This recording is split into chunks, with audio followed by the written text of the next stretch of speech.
From the National Newsroom of the Canadian Press, I'm Jason White. 4 university presidents have told a parliamentary committee antisemitism is a problem on their campuses and more needs to be done.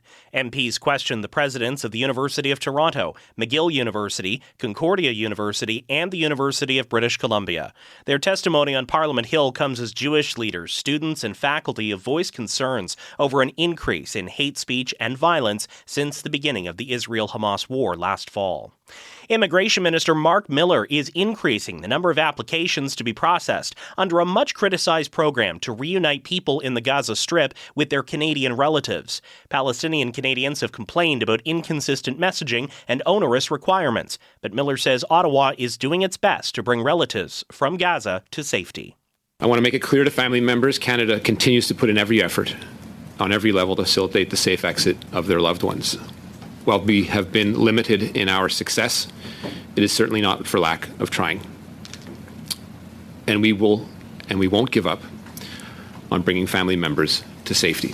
The program initially had a cap of 1,000 applications that could be accepted into processing, but Miller is now increasing that number to 5,000 applications, each of which can include multiple family members.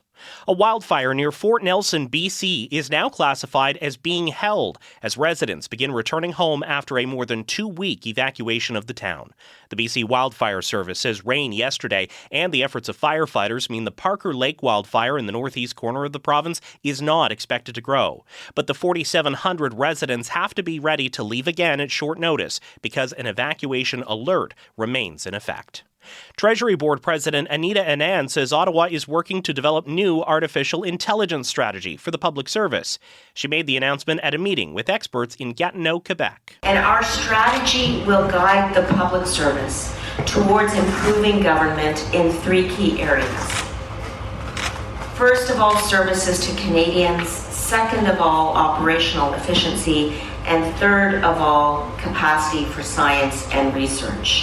Anand says the strategy is not about reducing the number of jobs in the federal public service. Furiosa, a Mad Max saga, has claimed the top spot at the Memorial Day weekend box office.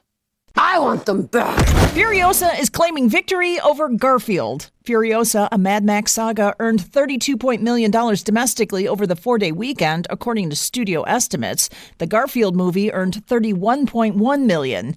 Both had claimed to be the #1 film for the weekend. Final numbers will be reported Tuesday.